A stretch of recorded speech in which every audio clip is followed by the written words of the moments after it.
It's Nolan. Got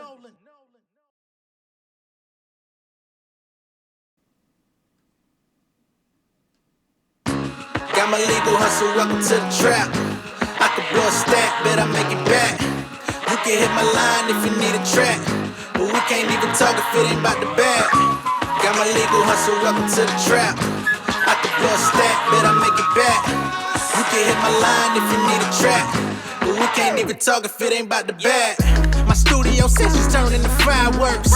These reptiles on me like a Lacoste shirt. Plain Jane make your eyes hurt. Fuck a sponsor. My mission to give it your price, but without the concert. Pandemic showed me I could get it off the muscle. I be grinding year round. Y'all be waiting for the summer. I just fill the gaps. Don't need a light for the tunnel. Y'all looking highly disgruntled. I use the mic for my hustle. Dog, I came up, triple beam changed up. Built the team, serving up the fiends through the screen.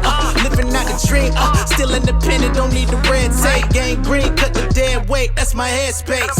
Yeah, I've been a boss, I just now embraced it. Feeling in W9s like an application. Strong mind, advantageous, planning vacations. I put my dogs in the business like I'm Baron Davis.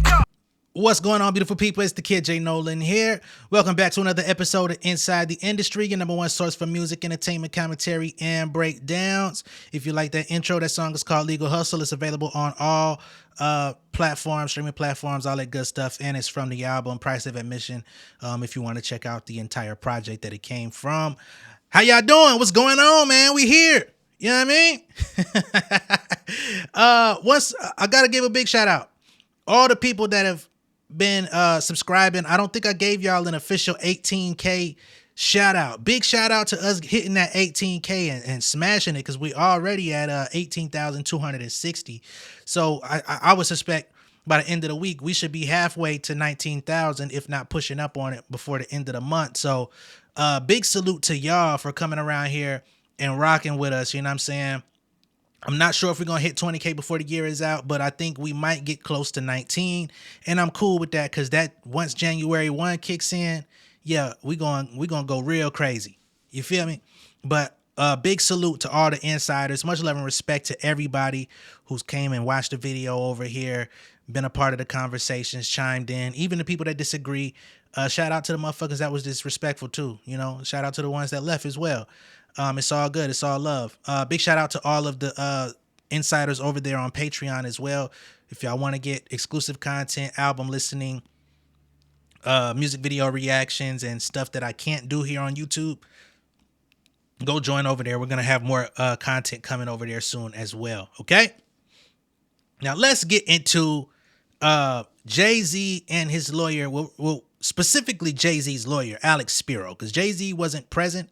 But Alex Spiro, he held basically a press briefing, which was kind of a press conference, but at the same time, it was more than a conference, because he had a PowerPoint presentation in which he broke down the allegations that are coming from, the accuser, who allegedly was, SA'd at the age of 13. She's being represented by Tony Busby. All of the allegations that have been presented, Alex Spiro came out and debunked everything, the entire story, top to bottom, had it streamlined in a presentation.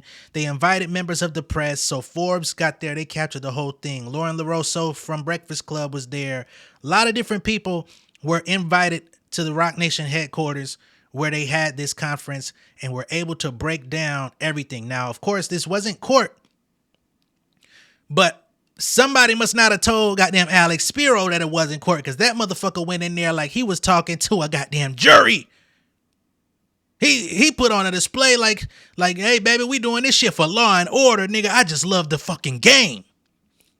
That's how that shit came across, man. I looked at that shit. I said, damn, this motherfucker up here really goddamn, like, he was up there a minimum of 30 minutes. It probably was even longer, but the video that I have that I'm finna show y'all is 30 minutes. Now, are we gonna sit through the entire 30? I don't know. At a certain point, it may, be too much. But we're gonna watch as much of this as we fucking can before it gets boring, because this nigga was really up there, like, critically analyzing every single detail to thwart any plans of pinning this stuff on Jay-Z. Now, before I get to that, I want to also show y'all a piece where Alex Spiro draws a clear line in the sand between Jay-Z and Diddy that I found to be very interesting. Now, of course, we know these guys have been associated with each other in hip hop. I guess you could say pretty much the earliest that I've seen Jay-Z and Diddy around each other probably would have been what? 96, maybe 95. You know, cause Jay was close with Biggie, and subsequently he was coming around and they were supposed to like do some business together and make a group and all this different type of stuff, right? But nonetheless, 95, 96 minimum. I don't recall seeing Jay-Z around in 94 when Biggie first came out, at least not in that circle, but I'm sure some people may have photos that say differently. But we know they've been associated for the better part of about 30 years, close to it. Alex Spiro comes out and says, hey, these guys are business. They have a business friendship, okay? These niggas is not close like that, and Jay-Z ain't got nothing to do with him. He ain't got nothing to do with them. So please understand, man, this motherfucker Alex Spiro, man, he is earning every fucking penny. Let's go ahead and pull it up. Will Mr. Carter say anything more specifically about Mr. Combs? He didn't really address him in his statement, but anything since outlets and internet speculation have tried to affiliate the two of them, he didn't really, in his statement, specifically say anything about any of the allegations. I mean, Mr. Carter has nothing to do with Mr. Combs' case or Mr. Combs. They knew each other professionally for a number of years, just like in all professions. People know each other. At the music awards, they support each other. If you go to the NBA All-Star game, they support each other. That's just how professions work. There is no closer association between any of them. That's also a matter of fiction. That's all that there is. He doesn't know anything about the charges or allegations against him. He has nothing to do with that case. And there's nothing more to say. Damn! He said all that black excellence shit, all them goddamn Rock Nation photos, it was business. You know what I'm saying? And they got a lot of photos together. I ain't gonna lie to you. You know what I'm saying? He said all that shit you see on the internet, that shit is business. That is them just having a close association, solidarity of support. Now y'all know I fuck with Jay. Y'all know I fuck with Jay-Z. But come on, Alex. Come on, Alex. Them niggas was a little bit closer than just like high and by when they see each other. They had a mutual respect of each other. They definitely embraced each other very often and very closely. You know, I get separating and being like, yo, bro, you gonna have to go through that storm over there. It's thundering and lightning and shit over there. I got some raindrops falling on my head too, but that doesn't mean my eyes will soon be turning red. Okay, so you got that over there. We're gonna handle this over here, and you know, whether or not you get out, I see you when I see you. Okay. Damn. That's crazy, man. But you gotta do what you got to do when your life is on the line and motherfuckers is trying to tarnish all the work you've put in and associate you with another nigga crying. I don't know that nigga, man. Y'all might have seen me in the street but shouted, you don't know me. You might have hollered when you see me. Listen, you don't know me. Quit all the hating in the pop and listen, you don't know me. Quit telling people you my partner. Listen, you don't know me. Oh shit. Don't be a groupie when you see it. I ain't tripping, Pip. The truth is really, you don't know me. That's funny. That is funny as hell to me. Let's get to this Alex Spiro press briefing, because I'm having too good of a time just with the dissociation of these two niggas. But let's get to the real meat and potatoes of what's going on. Good Lord.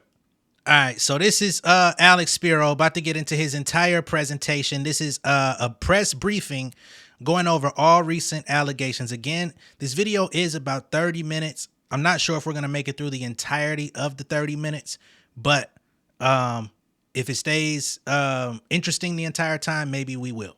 Okay, I'm going to let Alex Spiro take over because he is, you know, well versed with debunking this shit, man. Like he pulled a masterclass on niggas. When you're trying to evaluate whether something occurred, you have to look at different pieces of the narrative. the location, where it happened, the witnesses, who were they, what did they say, the details. The details are very important in time. So we start off with the location, and according to their complaint, after approximately 20 minutes, she arrived at a White House with a U-shaped driveway and a gate. There is no such location in New York 20 minutes from Radio City. It does not exist. There is no such location. We don't know whether they created a location in order to try to get jurisdiction in New York so they could bring this case in New York, or whether they just didn't do their homework. But any New Yorker knows there is no such location. Beyond that, this was supposed to have taken place at Mr. Combs' after party, according to them. When you look at the homes associated with Mr. Combs during that period of time, and even not during that period of time, none of them matches. He had a townhouse, he had a house in the Hamptons hours away, and he had homes in New Jersey, but not at that time. None of the homes work, the location doesn't work, because this never happened. And again, when you really bear down on the location and his whereabouts, you quickly realize, because if there's photographic evidence and witnesses are coming forward, that Mr. Carter was at a commercial establishment after the VMAs. He wasn't at a house. Unfortunately for them, they needed to create this house in order to create the narrative. But he wasn't at a White House that did not exist. And this is a photograph of him at a location after the VMAs. So as we can continue through this, Jane Doe does not say that the assault happened at a commercial establishment. She can't. That wouldn't make any sense. Yet they stand by it. They double down. They triple down. White House, White House. The White House doesn't exist. And then we get to the witnesses. And I think at the outset, everybody has to remember that in 24 years, not a single witness has ever come forward saying this happened. Quarter of a century. Think about that. She says she's at the party alone, this 13-year-old girl, and she finds herself in the room with the three most famous people at the party. Just think about how unnatural, how little common sense that makes. And according to her, one of the witnesses is a female celebrity who's just standing there watching the repetitive rape of a child. That celebrity does nothing, says nothing, reports nothing. And in fact, they won't even identify her. According to them, there's an adult female in the room watching the rape of a child. They refuse to identify her. So then we continue, and you look and there's celebrities that she says she's mingling with before. Afterwards, she says she runs out of the house naked. Runs out of the house naked. None of them notice that. None of them pay any notice. For 24 years, none of them has said anything. And so she's just asked in this interview, she's asked, well, I mean, celebrities are recognizable people. Surely you can tell us one celebrity that was there. Just give us one name so that we know this happened. And she says, okay, Benji Madden was there. And she wants to conjure up religion and say, I'm religious, I remember his tattoo. She looks and remembers so vividly the tattoo and the conversation with Mr. Madden. Well, Mr. Madden wasn't there. He already said he wasn't there. His tour schedule said he wasn't there. And he wasn't there because this never happened. None of this ever happened. And you keep going, and you ask yourself, well, who is this complaining witness? She does not come forward with her real name. She proceeds under Jane Doe. There's no report to the police. According to her, she never tells anybody for 24 years. Not one person, not alone in the car for 5 hours at home, on her way home. Not one person, not a diary, not a family member, not a friend. Most people, when this happens, there's a need to tell somebody. We call these prompt outcry witnesses. In most complaints like this, people tell somebody. She says nobody for 24, 25 years. And then we get to the details. And I want to make sure this is clear. When people make up an account, whether intentionally or their mind is playing tricks on them, they can always get that core part of the story right. They can just keep repeating it over and over and over again. This is what happened, that core part. But they're always going to mess up the details. When something isn't real, when something doesn't happen, you're going to get the details wrong because you weren't really there. And so she starts with her story about her friend that dropped her off. Okay? This drive of over 5 hours, the friend would have had to have gone 10 plus hours to drop her off because she's got to get there. If this is real, she's got to get there. But guess what? This friend of hers, she doesn't get out of the car, right? Think about that. She's just leaving a 13-year-old girl alone in Midtown. She doesn't want to get out of the car. She came all that way. There can't be a witness there. She can't have a witness there because this never happened. So as you keep going, you ask yourself, but how did she end up in the car in the first place? And so she creates this story. She says, I snuck out the window, right? But now we know she came from Rochester. So she would have been sneaking out of the window at 3 in the afternoon in the middle of broad daylight. Never heard of such a thing, defies common sense, doesn't make any sense because this never happened. And so she tells this story because she's got to create a way that she gets out of the house and ends up in New York City. And as we keep going here, the friend that implausibly leaves her there, there's then some pressure on that part of the story because it doesn't make any sense. And so the lawyer is asked, well, just produce the friend. And so he has to find somebody that can make this work. And of course, as soon as he's pressed, they find somebody who they say is no longer alive. They can't corroborate it, and there's nobody to talk to. Okay, and if we can keep going. Next slide. So she then gets there, right? And she has this vivid tale of watching it on a Jumbotron. It's in her complaint. Clear as day. There was no Jumbotron that year.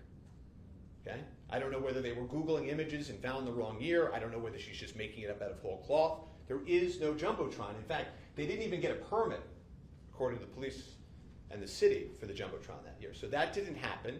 None of the details are right because this never happened. If we can keep going.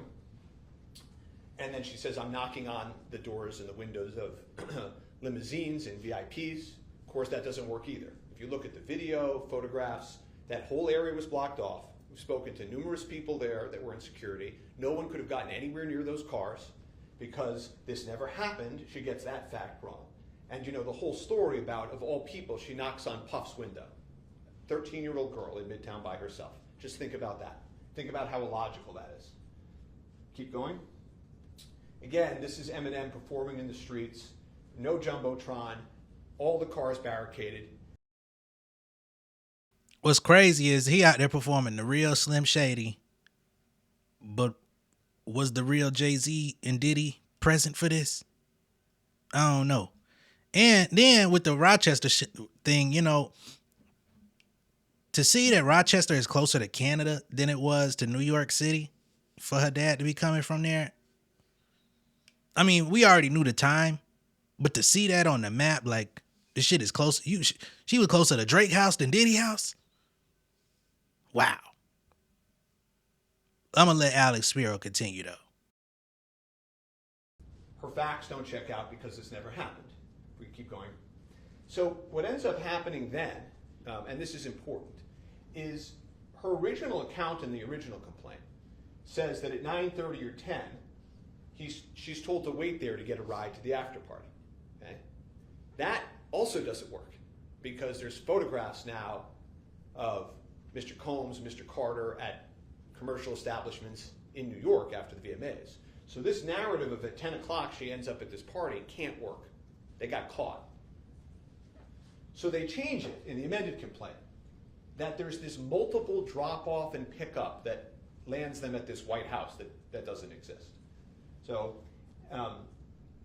as we continue, this is again her account of trying to change the story into this multiple drop-off period to get them at the house to deal with the fact that there's photographic evidence that that's not where the after party was in the first place. And so as this account continues, you have to look at the timeline.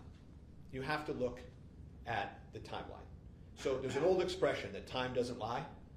Everything else that I'm talking about, these glaring inconsistencies, these are not minor inconsistencies. These are not minor problems with this story. This is utter falsehoods. Time never lies. And so if you look at the time, no matter what, this couldn't have happened. It's not even possible that this happened. And this is so important.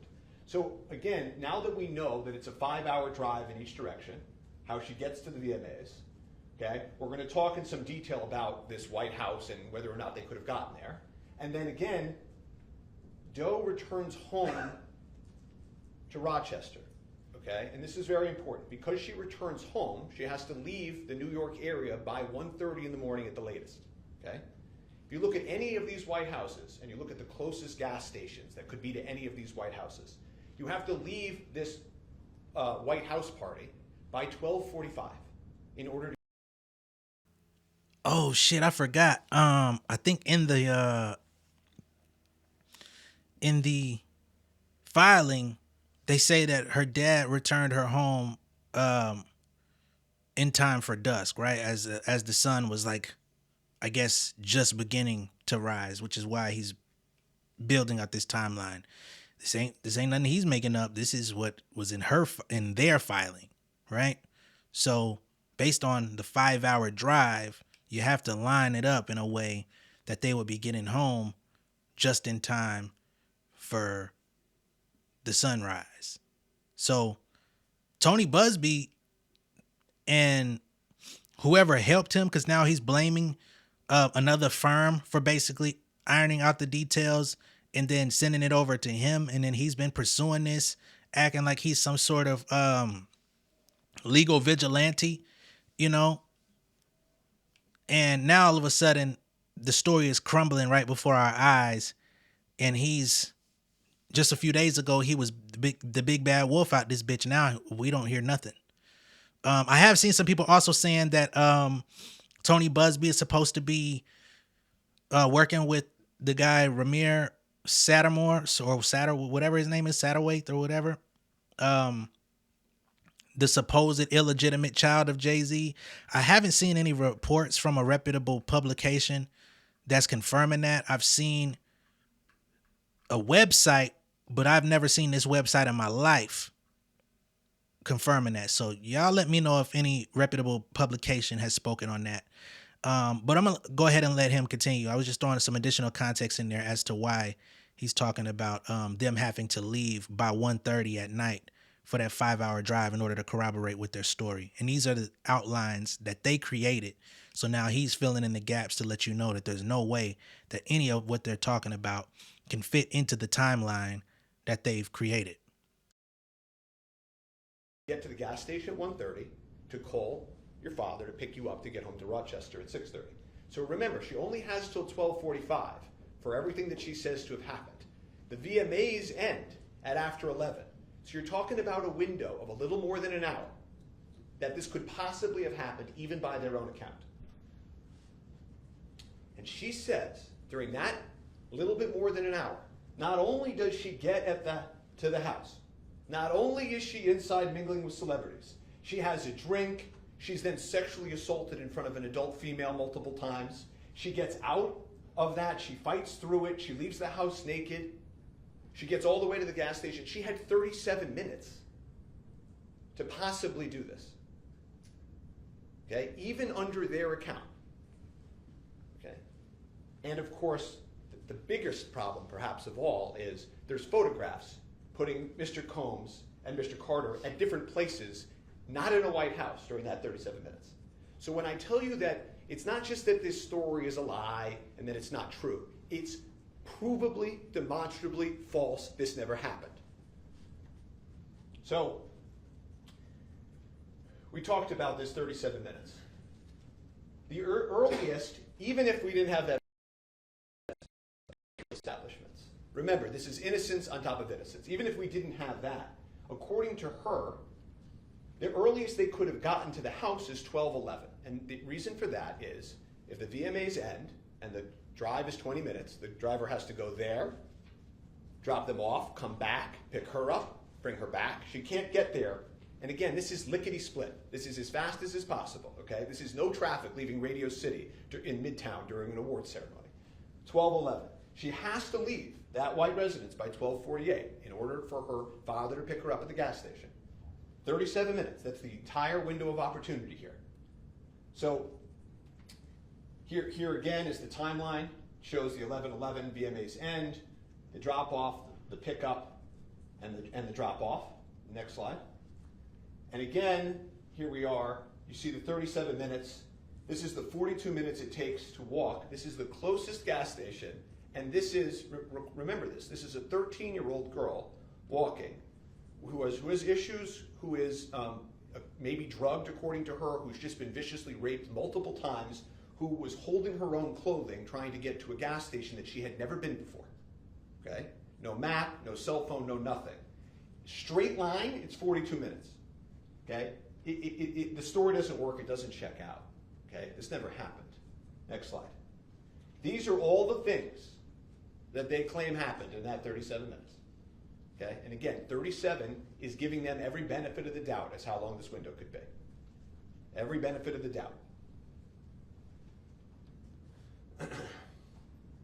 But here's an even bigger problem. There are photographs of Mr. Carter and Mr. Combs at commercial establishments during the 37 minutes. They're not there. Even if you try to come up with the fastest possible timeline, I'm talking about no traffic, nobody getting in your way at the door, right to the bar kind of timeline, it still doesn't work. Because they had to leave Radio City, they had to go to the commercial establishments. Mr. Combs is photographed at 2 different commercial establishments with Jennifer Lopez, 2 establishments. They had to go to both of those establishments and get back to the White House. Get back to the White House before she has to leave at 12:30. None of this can work. And Now, you know, ain't no woman changing that fast to do all that, get out of 2 different outfits, and make sure she glammed up for any photo ops out there. Y'all know that ain't happening. All right, Alex, you got it. in fact, and I think this is very important, you will notice in the photographs that Miss Lopez changes clothing between the 2 events that they go to in New York City. You can see in one photograph she's wearing one outfit and another. So she had to be able to, in this 40-minute window, get to multiple events. They're seen drinking, socializing. She has to change outfits, change her hair, all within 40 minutes to get to that White House in time. And you're saying to yourself, so that's not possible. You're right, it's not possible. It's because this never happened. And then we get to the end. She kept running until she reached a gas station. A female clerk noticed her, allowed her to use the phone. Plaintiff called her father, admitted that she had lied about her whereabouts. And this is a very small thing, very small. But remember, when you leave house and you're 13, you have to have a story. You either have to sneak out and not have a lie, or you tell your parents a lie. Sort of 2 options, right? Earlier, she says, well, I didn't tell my parents a lie, I just snuck out the window, right? Here, she says, well, I lied. See, do you know what that means? That means she's lying even within her own story. They can't both be true. And I said earlier that no witnesses have come forward in basically a quarter of a century, except for one. Now there's one, her own father, the person who knows her best. And he came forward too, and he said, you know what? This never happened. This never happened. And his attention was drawn to it. I feel like I would remember that. And they said, but you've got a lot going on. Maybe you forgot this. You've got a lot going on. They told him, listen, you've got a lot going on. Try to see if they pressed him, if he stuck to his story. He said, yeah, I have a lot going on, but that's something that would definitely stick in my mind. Of course it would stick in your mind. You drove 10 hours to pick up your 13-year-old daughter in New York City. It's not something you would forget. It's not something that he did forget because this never happened. And of course, just like the friend that couldn't be there at the beginning, you can't have a witness to something that never happened. When asked, well, what did you say to your father in the car? What did you talk about? Nothing. She says not a word was spoken. There can't be a conversation because this never happened. And so, you got to ask yourself what's going on here, right? And you all saw that videotape of her being interviewed in the shadowy room. She's holding a teddy bear. She's talking about her issues, her head trauma. She's been through a lot in her life, you can tell. And so, who took advantage of this? Why are we here? Why is this story getting created? And I'll tell you who took advantage of this. This lawyer took advantage of this. That's what's going on here. And you can see here, now that this is starting to unravel and the truth is coming out, he's starting to walk away from it. He's saying, oh, sorry, this case was referred to our firm by another firm, so I didn't really check it out, is basically what he's saying, right? He brings an accusation like this, attacks a man with the integrity of Mr. Carter, and all he has to say for himself now is, well, I didn't really check on this. I got a referral, trying to make a little bit of money, so we just went live with it. Next. Here is again the timeline that he went live with. In the face of this irrefutable, time doesn't lie evidence, he went live with it. And again, it doesn't work. This 37 minutes, it does not work. It does not work because there's photographs. There's photographs. You can find them on the internet of them. They're changing clothes. She's changed clothes. Do you know how long that takes for her to go to 2 events, change clothes, get inside, have drinks, they're socializing, they're not popping into these events. To then get back out into the suburbs somewhere at a house that doesn't exist? It's not possible. Actually not possible. He is for sure innocent of this accusation. Next slide. But you know, this lawyer, he doesn't care about things like this. The only other person he's brought a complaint against for just mere association, merely being at a Sean Combs party, he's already been wrong about that one too. He had to change that one. If you look at the next slide, he got the year wrong. He said there was a party in the Hamptons. Mr. Combs was in Saint-Tropez at the time. Didn't check out. 2 claims, neither are checking out. If we could keep going. And we have this, individuals calling my office, telling me story after story, and I'm not going to get sidetracked. People think I'm going to start saying, explaining he's a grifter and all these things about him. I'm not here to talk about him more than I need to. But there's people calling the office saying, yeah, they were being pressured to say stuff, to say that they were with Mr. Combs. These are affidavits. They're filed in court. This is what you're dealing with here. Next slide. And so this is who took advantage of the woman in the shadowy video.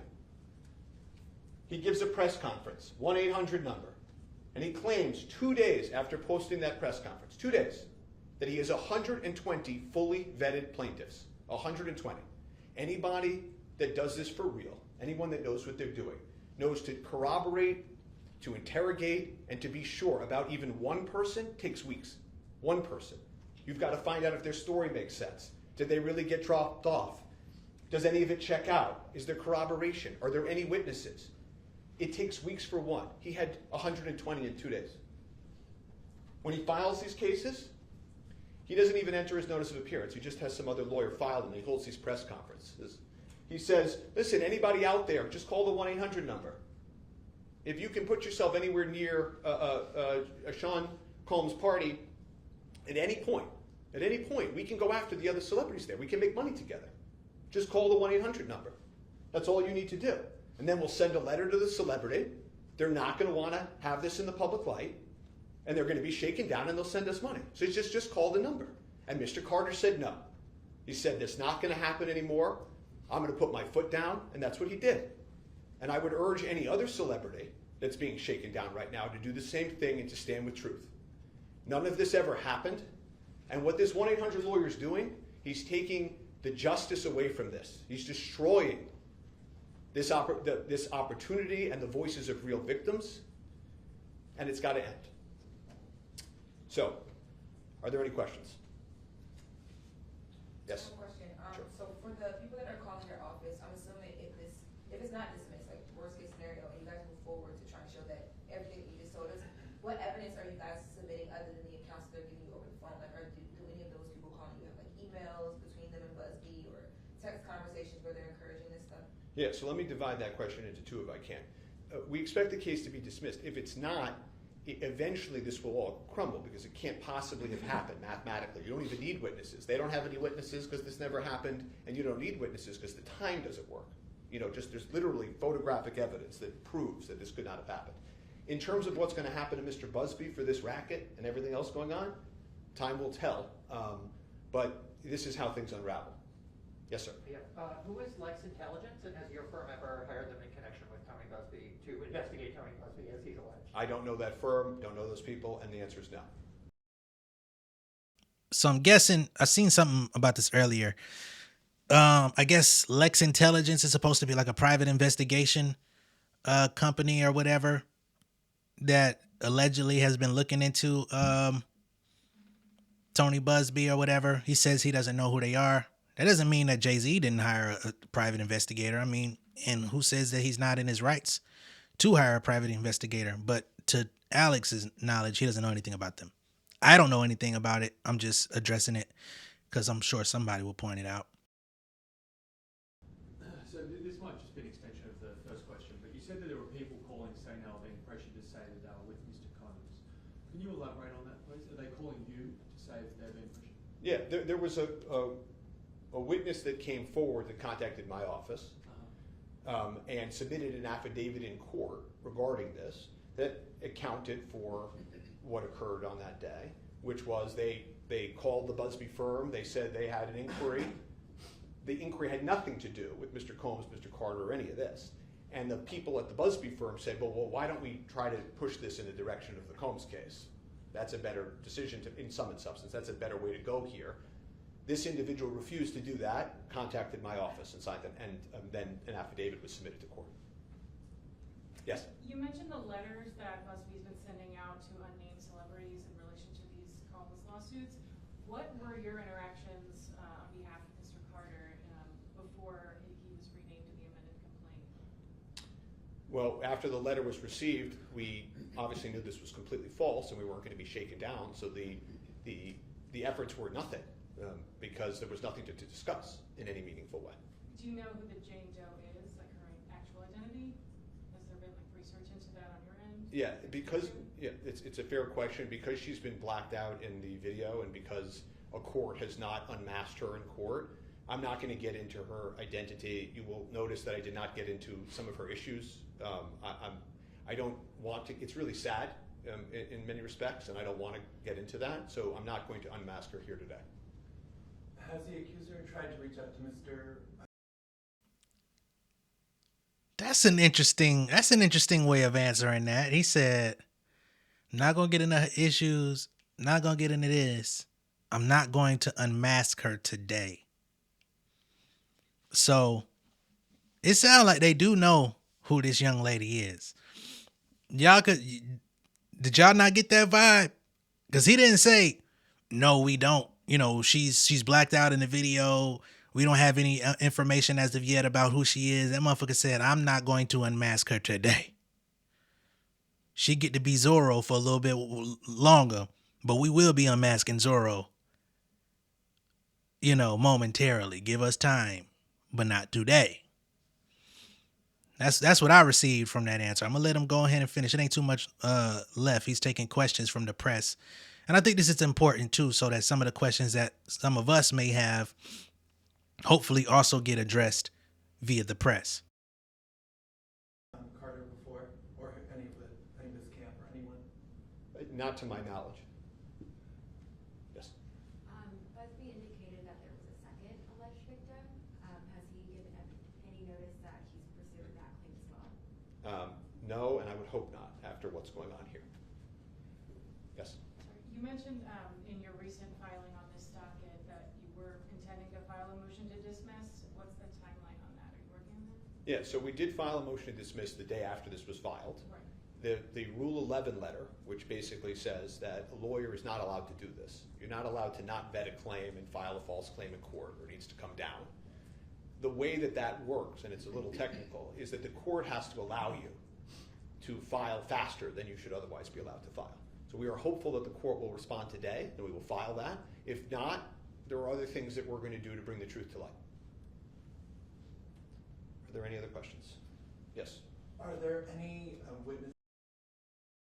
What do you mean by that? There's other things we'll do. These motherfuckers slick, man.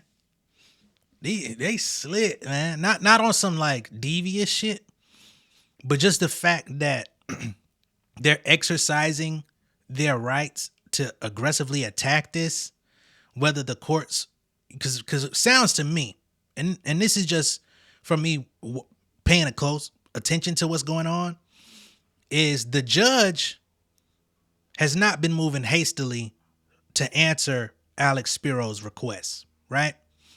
So much so that Spiro has requested dismissal, has requested that Busby and firm be urged to withdraw this claim within a day of receiving notice. Like, they filed like 3-4 letters to the judge, and I don't think any of the letters have been addressed from the judge yet to determine like which way they're gonna go, if they're gonna support Alex Spiro's petition for these things to be thrown out, or if they're gonna try to evaluate further. So in the meantime, Jay-Z is allowing Alex Spiro, because Alex Spiro wouldn't be out here doing this if Jay-Z didn't clear it, is coming out and saying, all right, if this is how we gotta go, and they're not moving, they dragging their feet on, the judge ruling, then we're gonna get out there and aggressively attack this. And for people that are writing these stories, that are talking about these stories, because that's really what magnifies this, is even people such as myself who get views for talking about this. Like, all right, we have to combat not only the legal side of it, but we also want to combat the media side of it and give people other things to talk about, or give them the facts, or give them enough information to show that this cannot be true, so that we can try to demystify the situation, try to restore a bit of Jay-Z's clean name as it pertains to this. Because yeah, people have been talking down on Jay-Z, people have been talking down on Beyonce for years, but nothing to the extent of this, right? So they're like, nah, we gotta attack this head on. We're not going around it. We're not taking no back ways with this shit. We're gonna be very upfront.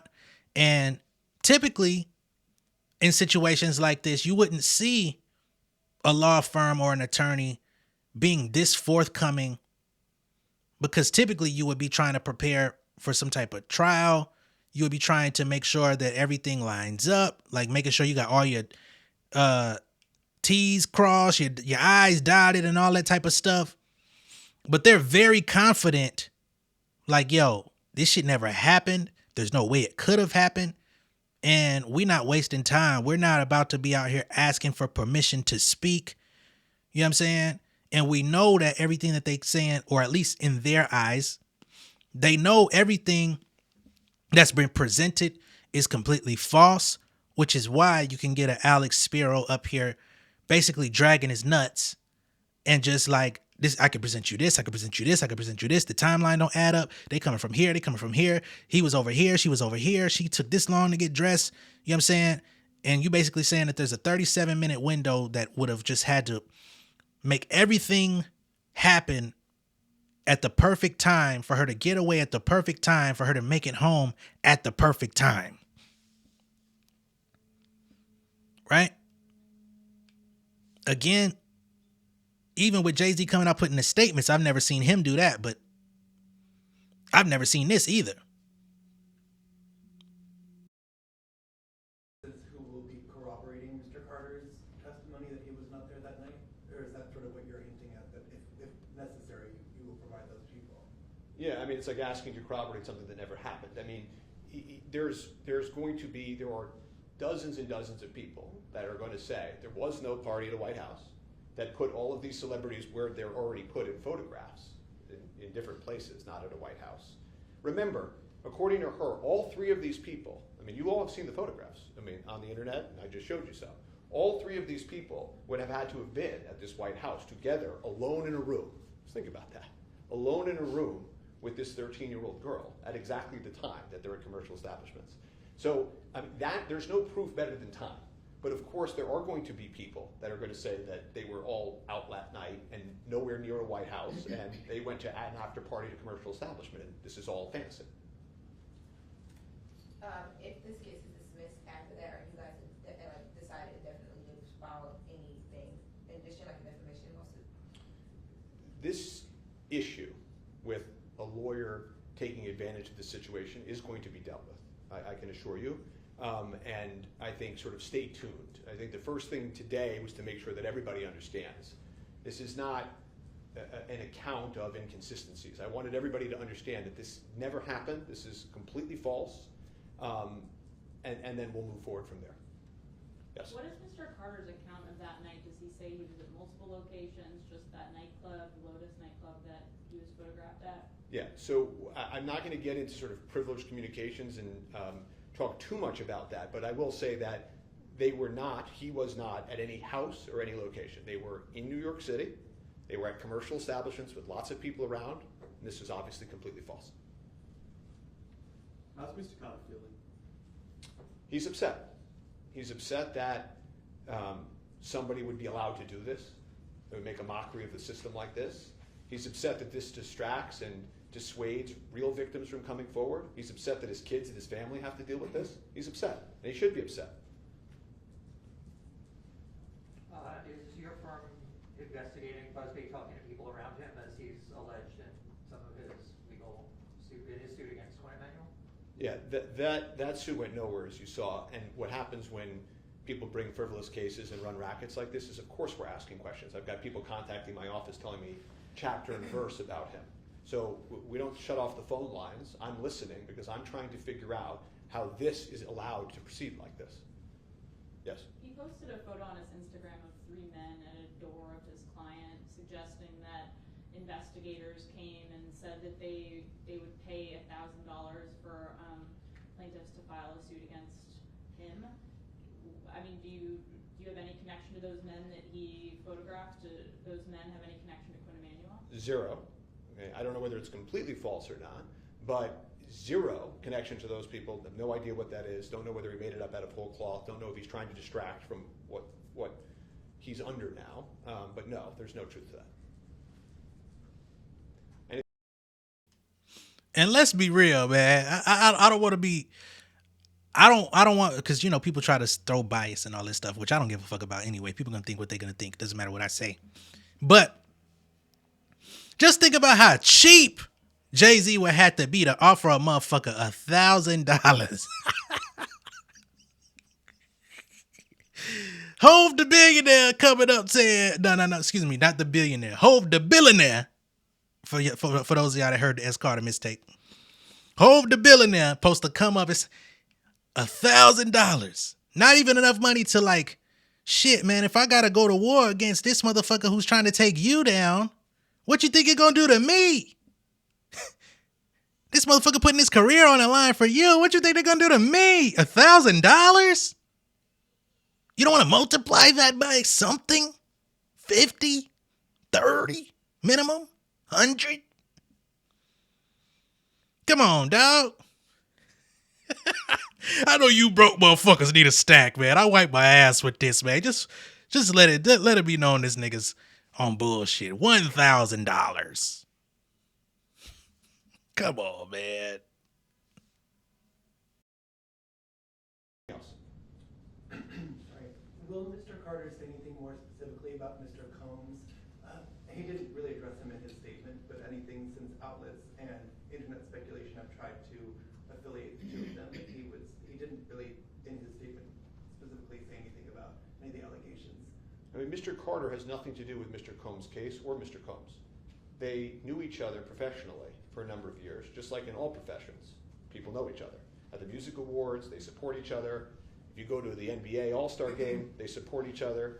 That's just how professions work. There is no closer association between any of them. That's also a matter of fiction.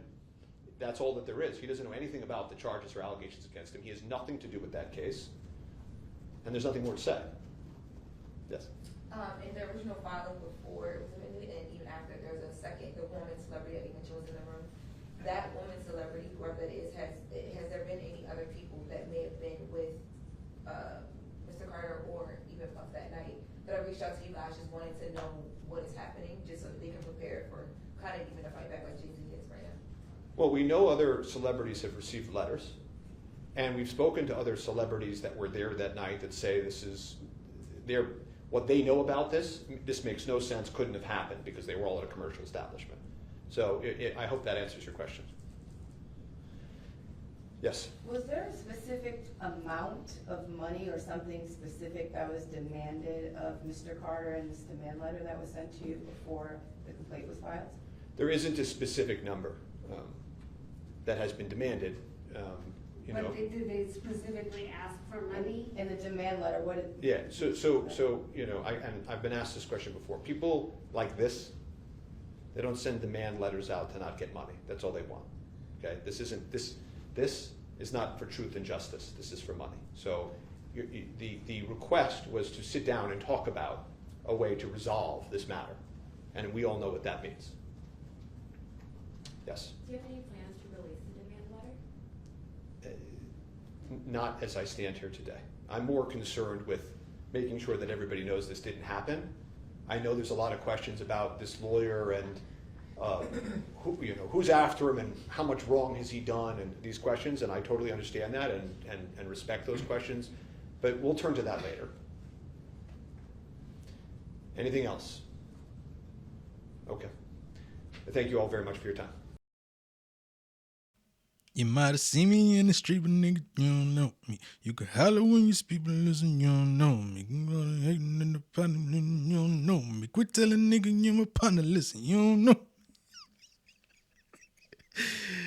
Oh man, so there's Alex Spiro with his explanation of all of the allegations, in-depth PowerPoint presentation, timelines, everything. Other celebrities have, I guess they found their way and gotten shaken down. But again, some people say, well, Jay-Z, he's rich and powerful. Of course he's gonna fight this in the press. And that's a two-pronged statement. Yeah, why would he not? Why would you work so hard to obtain that much wealth, that much impact in your culture, to not utilize the cultural cachet that you have, the influence that you have, and the basically good faith that you've cultivated within society and culture to refute the claims? Other celebrities, maybe they weren't confident in fighting this, because I haven't seen a celebrity do this before, not to this degree. But again, how many celebrities do we know at the level of a Jay-Z, of what he's accomplished, the way he accomplished it, and still, maintaining a pretty roundabout image of himself that's been consistent? Yeah, you may see him in more suits. He's grown his hair out, this type of stuff, but he hasn't switched up so drastically that it's like, oh man, this person is completely different from who he once was. So it's like, yo, I can remain my authentic self.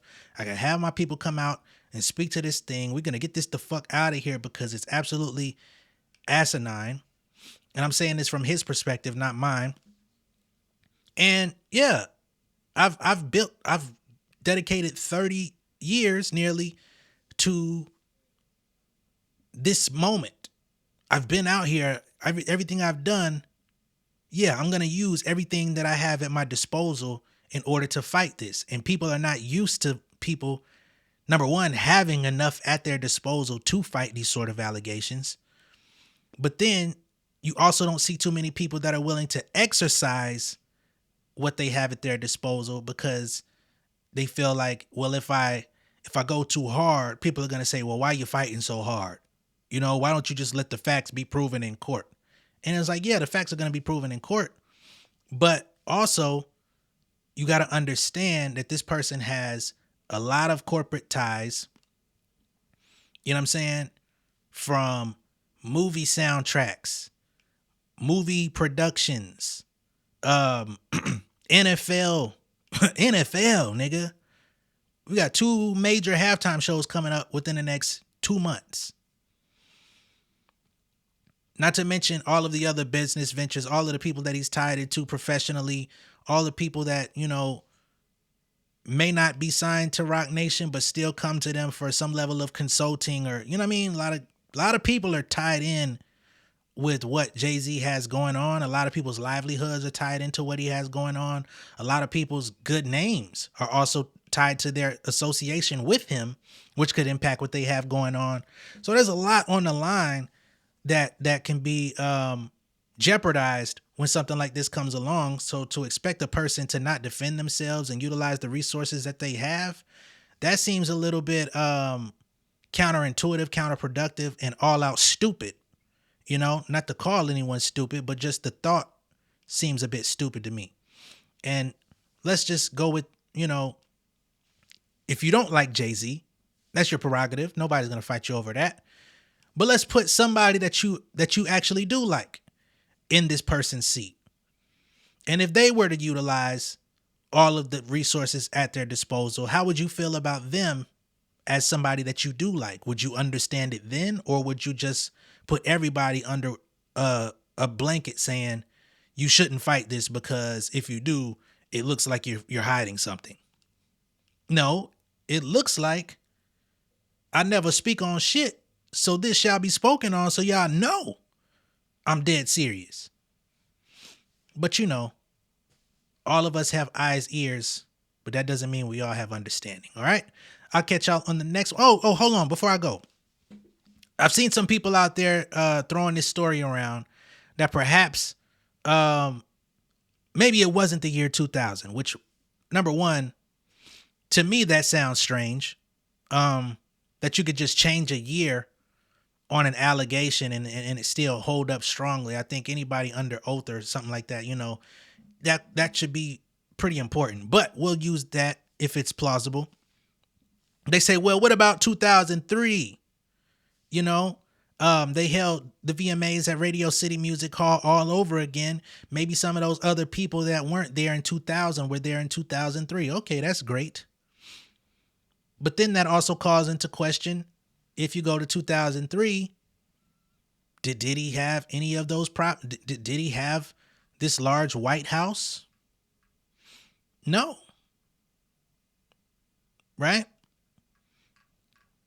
In 2003, he purchased a property in New Rochelle. This wasn't even his home. This was purchased from Misa Hilton. And this was a 3-bedroom house. This wasn't a large mansion. This isn't, you know, one of those, definitely couldn't have been a mansion party there. What other properties would he have had in 2003? You have the East Hampton home, which would have still been like a 5-hour drive. He bought that in 1998, which is a 4-bedroom waterfront home. Sold it in 2020 for $4.7 million. But even with that, that's still not as close to the scene as purported in the allegations. I see a lot of people throwing around the idea of this Alpine, New Jersey home, right? Which isn't white to begin with. It's red brick, if I'm not mistaken. And there, he didn't purchase that home until 2004. So the narrative of 2003 doesn't even line up there, right? In 2016, Combs put up his red brick mansion on Anderson Avenue for sale, asking for $7.9 million. It had been on and off the market since 2006. Combs purchased it in 2004 in the name of an LLC for $6 million. So that house that people are talking about, that doesn't even line up. You've got there's a gray home that he had in Saddle River, New Jersey.